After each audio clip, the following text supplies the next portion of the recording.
আসসালামু আলাইকুম, সবাইকে স্বাগতম। প্রিয় শিক্ষার্থী বন্ধুরা, আজকে আমি এই যে হিসাব বিজ্ঞান বিষয়ের এইচএসসি হিসাব বিজ্ঞানের প্রথম পত্রের বিশেষ করে অষ্টম অধ্যায়ের যে দৃশ্যমান ও অদৃশ্যমান সম্পদের হিসাব সংক্রান্ত প্রশ্ন আছে, তো সেখান থেকে রাজশাহী বোর্ড 2025 সালে যে সৃজনশীল প্রশ্নটি এসেছিল, ওই প্রশ্নটি একজন শিক্ষার্থী আমাকে সমাধান করে দেওয়ার জন্য বিশেষভাবে অনুরোধ করেছে। ওই প্রশ্নটি সমাধান করার জন্য তোমাদের সাথে আছি আমি মোহাম্মদ সিরাজুল ইসলাম। তো প্রিয় শিক্ষার্থী বন্ধুরা, আজকে বিশেষ করে মনে হয় পঞ্চম রোজা। তো রোজা মুখে আমি বিশেষ করে অনেক কষ্ট করে এই প্রেজেন্টেশনটা তৈরি করেছি এবং আজকে তোমাদের সামনে উপস্থাপন করব। একজন শিক্ষার্থী যেহেতু আমাকে অনুরোধ করেছিল ক্লাসটি নেওয়ার জন্য, সেজন্য আমার আজকে এই ক্লাসটি নেওয়া। চলো শুরু করা যাক। আচ্ছা, প্রথমে প্রশ্নটা দেখে নিই। প্রশ্নে কি বলা আছে? রাজশাহী বোর্ড 2025 আমিন ট্রেডার্স 2020 সালের 1 জানুয়ারি তারিখে 10 লক্ষ টাকা একটি মেশিন ক্রয় করে আনুমানিক আয়ুষ্কাল 8 বছর, ভগ্নাবশেষ মূল্য 1,20,000 টাকা। ক্রমহ্রাসমান জের পদ্ধতিতে অবচয় নির্ণয় করতে হবে। আচ্ছা, একটি বিষয় বলে রাখি, সেটা হচ্ছে ক্রমহ্রাসমান জের পদ্ধতিতে যখন আমরা অবচয় নির্ণয় করি তখন কিন্তু ভগ্নাবশেষ মূল্যের কোনো কাজ নাই। ভগ্নাবশেষ মূল্য ক্রমহ্রাসমান পদ্ধতিতে আমরা যে সাধারণত সরলরৈখিক যদি বলতো তাহলে তো এই 10 লক্ষ থেকে এটা বিয়োগ করে 8 দিয়ে ভাগ করে সরলরৈখিক পদ্ধতিতে অবচয় ধরতাম, স্থির কিস্তি পদ্ধতিতে অবচয় ধরতাম, তাই না? কিন্তু ক্রমহ্রাসমান পদ্ধতিতে ভগ্নাবশেষ মূল্য কাজে আসে না, বিষয়টি মনে রাখবো। ক নম্বরে বলেছে ক্রমহ্রাসমান জের পদ্ধতিতে অবচয়ের হার নির্ণয় করো। তো অবচয়ের হার নির্ণয় করার সূত্র আছে একটা, আমরা তো জানি যে 100 ভাগ আয়ুষ্কাল গুণ 2।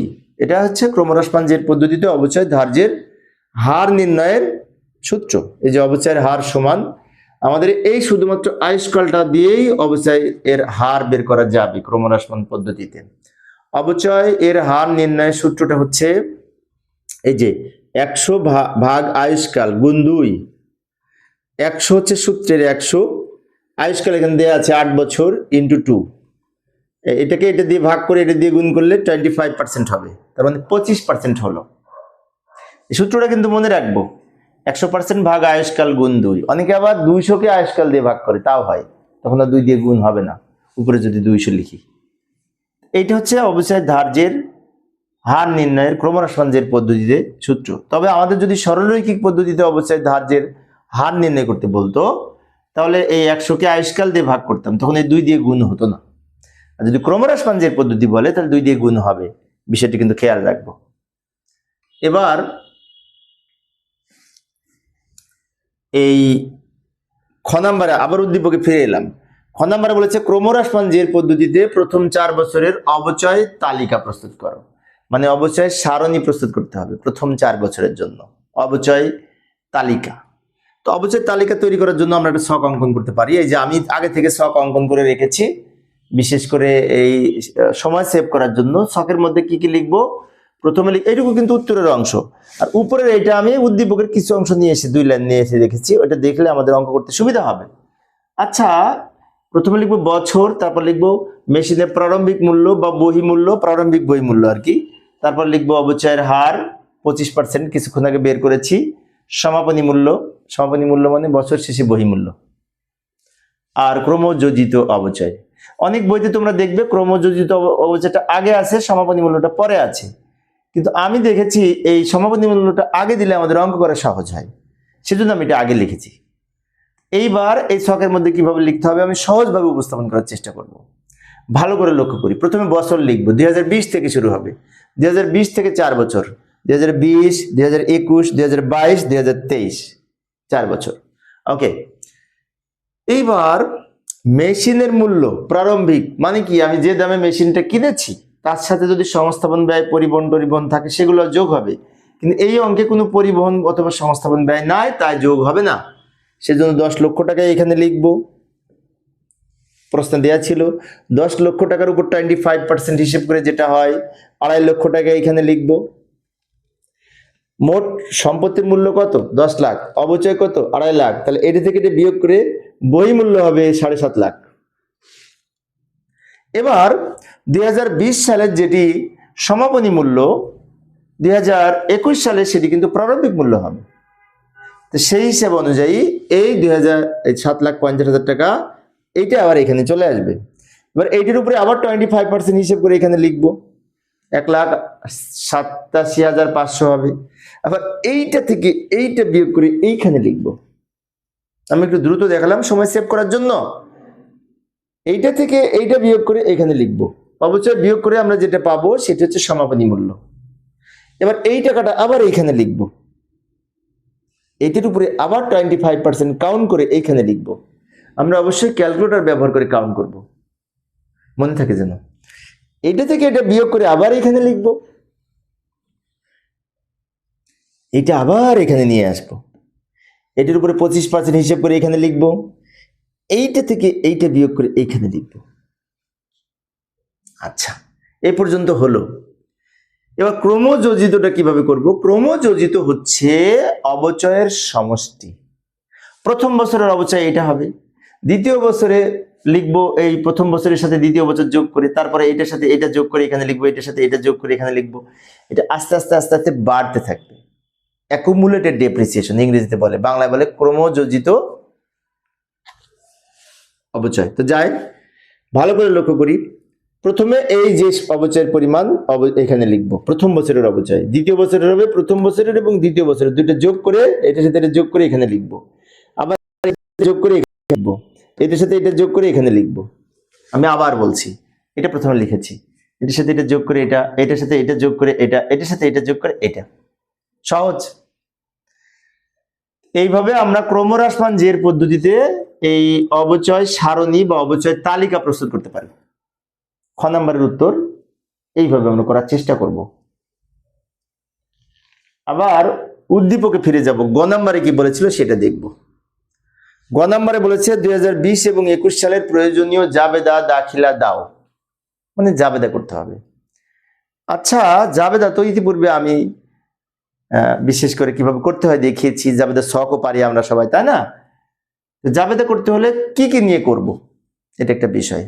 প্রথমত যে যত টাকা মেশিন কিনছে 10 লক্ষ টাকায়, ওইটা নিয়ে প্রথম জাবেদা করব। মেশিন ডেবিট, মেশিন কি বিদেশ থেকে কিনেছি না দেশ থেকে? দেশ থেকেই কিনেছি, তার মানে মেশিন ডেবিট নগদান ক্রেডিট বলতে পারি, অথবা বলতে পারি machine debit bank credit. Machine কেনার জাবেদা হবে একটা। আর ওই যে অবশ্যই ধরলাম না, কিছুক্ষণ আগে বের করলাম, ওই প্রথম 2 বছরের অবচয় নিয়ে এক এক বছরের অবচয়ের জন্য 2টা করে জাবেদা হবে। তাহলে প্রথম বছরের অবচয় নিয়ে 2টা জাবেদা, দ্বিতীয় বছরের অবচয় নিয়ে 2টা জাবেদা। তাহলে অবচয় নিয়ে 2টা 4টা 2 বছরের, আর ওই মেশিন ক্রয়ের একটা, মোট 5টা জাবেদা হবে। যাই সমাধানের চেষ্টা করি। জাবেদার ছক নিচে আমরা অঙ্কন করলাম, উপরে আমি এই কিছুক্ষণ আগে যে খ নাম্বারের সারণী প্রস্তুত করেছি ওটা নিয়ে এসে রাখলাম, এটা দেখে দেখে আমি জাবেদা করবো। সেই জন্য আমাদের উত্তর কিন্তু নিচের অংশটুকু, উপরটা রাফ খ নাম্বার, ওটা দেখে দেখে আমরা এটা করব। প্রথমত 10 লক্ষ টাকায় মেশিন কিনেছি, ওটার জন্য জাবেদা করব মেশিন ডেবিট, নগদান ক্রেডিট বা ব্যাংক ক্রেডিট। আমি আবারও বলছি, নগদান ক্রেডিট বা ব্যাংক ক্রেডিট। তবে যদি বিদেশ থেকে মেশিন আমদানি করে তাহলে অবশ্যই লিখতে হবে মেশিন ডেবিট ব্যাংক ক্রেডিট, কেননা বিদেশ থেকে মেশিন কিনলে সেটি ব্যাংকিং চ্যানেলের মাধ্যমে, ব্যাংকের মাধ্যমে ক্রয় করতে হয়। নগদে বিদেশের মেশিন, আমদানিকৃত মেশিনের মূল্য নগদে পরিশোধ করা যায় না, সেটি ব্যাংকের মাধ্যমে, এলসির মাধ্যমে পরিশোধ করতে হয়। সেজন্য যেহেতু এখানে বলা নাই যে আমদানি করেছে, বলেছে কিনেছে, তার মানে আমি নগদেও ধরতে পারি, তাই মেশিন ডেবিট নগদান ক্রেডিট করেছি। তবে কেউ যদি মেশিন ডেবিট ব্যাংক ক্রেডিট করে ভুল হবে না, হবে, সমস্যা নেই। টাকা লিখবে 10 লাখ। ওকে, এখন ওই যে কিছুক্ষণ আগে বললাম মেশিন যে কিনেছি, মেশিন তো একবার কিনেছি, তাই একবার জাবেদা করলাম মেশিনের। কিন্তু মেশিন যত বছর থাকবে প্রতি বছরে অবচয় ধরবো, তাহলে অবচয় ধরার জন্য একটা জাবেদা হবে। আবার সেই অবচয়কে আয় বিবরণীতে স্থানান্তর করব, ওই অবচয়কে আয় বিবরণী স্থানান্তরের জন্য আরেকটা জাবেদা হবে। সেজন্য আমরা অবচয় ধার্যের জন্য 31 ডিসেম্বর লিখে 31 ডিসেম্বর লিখে অবচয় খরচ ডেবিট, পুঞ্জীভূত অবচয় ক্রেডিট। অবচয় জাবেদা তো সবাই পারি আমরা, অবচয় ডেবিট পুঞ্জীভূত অবচয় ক্রেডিট, সহজ। পারি না? হ্যাঁ পারি। টাকা হবে কোনটা? টাকা হবে প্রথম বছরের 2.5 লাখ অবচয়, এই যে এটা 2.5 লাখ। ব্যাখ্যায় লিখতে পারি অবচয় ধার্য করা হলো, ব্যাখ্যা তোমরা পারবে সেজন্য আমি ব্যাখ্যা দেখাচ্ছি না। এবং এই অবচয়ের টাকাকে আয় বিবরণীতে স্থানান্তরের মাধ্যমে অবচয় হিসাব বন্ধ করা হবে। তার জন্য যাবে দেবে আয় বিবরণী ডেবিট, অবচয় খরচ ক্রেডিট। আয় বিবরণী ডেবিট, অবচয় ক্রেডিট। টাকা লিখবো এই সেম টাকা 2.5 লাখ, একই টাকা নিয়ে দুইটা যাবে হবে, একটা অবচয় ধরার জন্য আর একবার এই অবচয়কে আয় বিবরণীতে স্থানান্তরের জন্য। এইবার আরেকটা জাবেদা করব, ওখানে জায়গা নাই তাই আমি আলাদা ছকে করতেছি। তোমরা কিন্তু এক ছকের মধ্যে সব জাবেদাগুলি করবে। এখন 2021 সালে কিন্তু মেশিন আর কেনেনি, 20 সালেই কিনেছিল, তাই কেনার জাবেদাটা 20 সালের শুরুতে করেছি। বাট অবচয় তো ধরেছে 2021 সালে 1,87,500 টাকা। তাহলে অবচয়ের জাবেদা তো দুইটা করতে হবে, তাই না? অবচয়ের জাবেদা দুইটা করতে হবে। তার জন্য প্রথম জাবেদাটা হবে ওই যে অবচয় ডেবিট পঞ্জীভূত অবচয় ক্রেডিট, টাকা লিখবো 1,87,500। আবার এই অবচয়কে আয় বিবরণীতে স্থানান্তর করব, সমাপনী জাবেদা বলে সেটিকে। তাই ওই জাবেদাটা করব আয় বিবরণী ডেবিট, অবচয় ক্রেডিট। টাকা লিখবো এই সেম টাকা।